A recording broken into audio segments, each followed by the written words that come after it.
ఇప్పుడు ఎందుకు లొంగిపోవాలనుకున్నారు? అంటే బయట ప్రజల్లోకి రావాలని మీరు అనుకున్నారు? అనుకున్నామంటే పరిస్థితులు మారినాయి. మారినాయి. ఉం? ఇప్పుడు కేంద్రం తీసుకొచ్చినటువంటి ఒక రకమైన కగారు. హ్మ్. ఆ కగారుని ఎదుర్కోవాలంటే మా బలము బలహీనతలు అన్ని దృష్టిలో పెట్టుకొని మేము ఆలోచించుకోవాల్సి వచ్చింది. హ్మ్. అట్లా ఇప్పుడు ఇంకొకటి ఏంటంటే ముందే ఆలోచించుకునేది ఉండే మా కమిటీ కొంచెం ఆలోచించలేదు. హ్మ్. అది పేలూరు.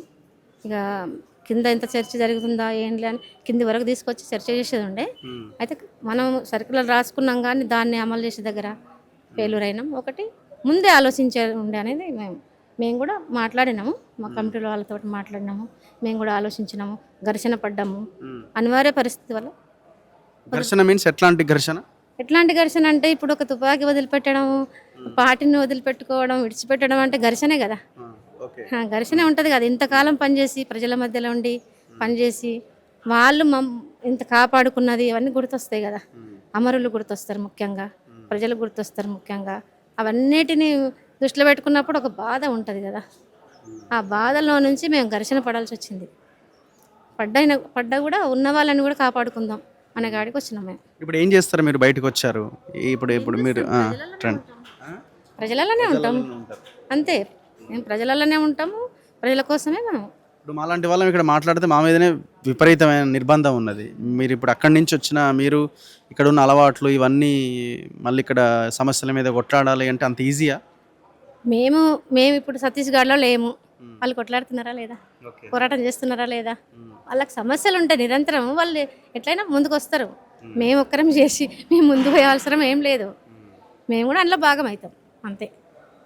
సో ఇప్పుడు మీరు నాగర్ కర్నూలా? ఇప్పుడు మీ హస్బెండ్ ఏమో ఇక్కడ ఎవరు మన రాజ్మన్ భాస్కర్ యాదగిరి గారు, కందగట్ల యాదగిరి గారు. మరి ఇక్కడ ఉంటారా అక్కడ వేరే వేరే? మేము ఇంకా నిర్ణయించుకోలేదు. మీకేం ఉన్నా కూడా మేము ప్రజలతోటే ఉంటాం. అంటే మీకు మీకు ఎక్కడ ఉండాలని ఉన్నది ఎక్కువ? ఏం ఆలోచించలే. ఫోర్స్ చేస్తారు కుటుంబం వాళ్ళు కూడా ఇక్కడ ఉండాలి అక్కడ ఉండాలని, కానీ కదా మరి ఇంతకాలం తర్వాత వచ్చారు మీరు. చేస్తారు. మేమైతే నిర్ణయించుకోలేదు ఇంకా. ఒక హామీ ఇచ్చినాం కదా ప్రజలకు, మీరు కూడా విన్నారు. మేము తుపాకులు వదిలిపెడుతున్నాం, మీతోటే ఉంటామని. అదే మా గీట్రాయ్.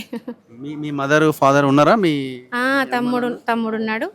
నాన్న అమరుడు. మా పార్టీ సభ్యుడే నాన్న కూడా అమరుడు అయిపోయిండు. తర్వాత అమ్మ ఉంది, చెల్లెళ్ళు ఉన్నారు, తమ్ముడు ఉన్నారు. అందరూ సిటీలో సెటిల్ అయ్యారు. హైదరాబాద్లో సెటిల్ అయ్యారు. అప్పుడప్పుడు ఇంటికి వెళ్తారు పండుగలు అట్లా వచ్చినాయి. మధ్యలో ఎప్పుడైనా వచ్చి వెళ్ళారా? మధ్యలో వాళ్ళు మిమ్మల్ని కలవడం ఇప్పుడు చెప్పినా ఏం కాదులేండి, ఏమవుతుంది? లేదు గుర్తుపట్టలేదు. చూడడానికి వచ్చిండ్రు, గుర్తుపట్టలేదు. నేనే మీరు గుర్తుపట్టలేదు. ఒక్క ఇద్దరిని గుర్తుపట్టిన, అమ్మని గుర్తుపట్టిన, తమ్ముని గుర్తుపట్టలేదు. వాళ్ళు ఇక ముందే పంపించారు కానీ గుర్తుపట్టలేదు. నన్ను అయితే గుర్తుపట్టిండ్రు కొందరు. అమ్మ అయితే గుర్తుపడుతుంది అట్లా, కన్న తల్లి కాబట్టి. అట్లా సంతోషం ఉందా, బాధ ఉన్నదా? వదిలేసి వచ్చారు, ఇక్కడికి వచ్చి మీ వాళ్ళందరినీ కలుసుకున్నారు. బాధ సంతోషం? బాధ ఉంటుంది, సంతోషం ఉంటుంది, రెండు కలిసి ఉంటాయి అంతే. రెండు కలిసి ఉంటాయి. అనుకున్నారు ఎప్పుడైనా ఇట్లాంటి పరిస్థితి వస్తుంది అని? నేను వచ్చే 10 రోజుల ముందు కూడా ఇట్లా వస్తాను అని అనుకోలేదు. నిర్ణయం తీసుకొని చాలా ఘర్షణ పడాల్సి వచ్చింది నాకు. నేను ఇట్లా అనుకోలేదు. అనివార్య పరిస్థితి అని చెప్తున్నా కదా, ఆ పరిస్థితి వల్ల వచ్చేసినాం. అందరు కలిసి తీసుకున్న నిర్ణయమేనా ఇది? కలిసి తీసుకున్న నిర్ణయమే. ఒక్కరు కాదు. ఆశ అన్న ఒక్కడే అని ఎవరు అనుకోవద్దు. లెటర్ వచ్చింది కదా మావోయిస్ట్ పార్టీ నుంచి, వీళ్ళంతా విప్లవ ద్రోహులు, వీళ్ళంతా వాళ్ళు మాట్లాడుతున్నారు, మనం మాట్లాడొద్దు అట్లా.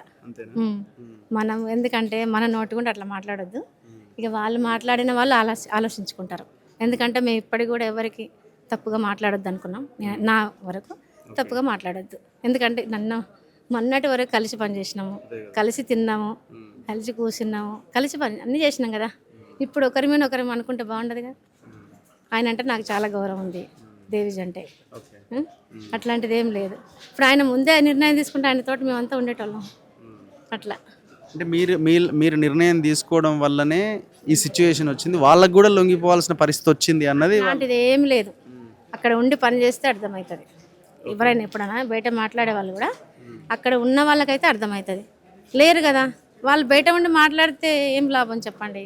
మేము చివరికి కూడా వచ్చే 10 రోజుల ముందు కూడా చాలా సమస్యలలో ఉన్నాం. మేము తినడానికి కూడా మాకు సమస్య అయింది. 10 రోజులు అసలు టైం దొరికింది మాకు అంతే. అప్పుడు ఏం లేదు కుమ్మింగ్ అట్లా. అసలు ఒకరొకరు పడిపోయే వాళ్ళు, పేర్లు రాసుకునే వాళ్ళు చేతుల మీద. నా కుటుంబం ఇది, నా పేరు ఇది, మా నాన్న పేరు ఇది, మా తమ్ముని పేరు ఇది, మా అన్న పేరు ఇది అని రాసుకున్నాం. ఎందుకు అట్లా? మేము చనిపోతాం ఇప్పుడే, ఈ క్షణంలో చనిపోతామని. ఎక్కడ చెట్టు గుట్ట అంతా పోలీసు వాళ్ళే. అట్లాంటి పరిస్థితి. సో ఎక్కడ మీరు ఆ పొజిషన్లో ఎక్కడ ఉన్నారు మీరు అంతా? డీకేలోనే మీకు ఎదురుగా పోలీసులు కనిపిస్తున్నారా? కనిపించే వాళ్ళు అన్నీ చాలా దాడులు. ఇట్లా రాలిపోయేవాళ్ళు, అమరులయ్యేవాళ్ళు మా కండ్ల ముందలనే. దాటుకుంటూ వెళ్ళిపోయేవాళ్ళం. ఏం చేస్తాం, మాకు శక్తి లేదు, శక్తి దాటిపోయింది సిచ్యువేషన్. అట్లాంటి పరిస్థితి. మరి ఇంకా అట్లాంటి వాళ్ళని ఇప్పుడు అంత యువకులు యువతి కదా, యూత్ని మనం ఎట్లా కాపాడుకోవాలి, వాళ్ళ భవిష్యత్తు ఇంకా ఉన్నదని మేము ఆలోచించినాం అంతే. ఒకరు ముందు తీసుకొచ్చిండ్రు, దాన్ని బలపరిచినాం మేము అంతే. ఆయన ఒక్కటి నిర్ణయం తీసుకుంటే వాళ్ళు ఎట్లా ఉందాం అనుకున్నారు మరి? మీ నిర్ణయం వాళ్ళకి ఎందుకు ఆలోచన రాలే? ఇప్పుడు వాళ్ళకి చెప్పకుండానో చర్చించకుండానో రాలేదు.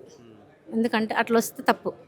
కానీ అందరికి చెప్పి చర్చించి చెప్పినప్పుడు వాళ్ళు తీసుకోలేదు. మేము రాము, మాకు ఇదే కరెక్ట్ అంటే.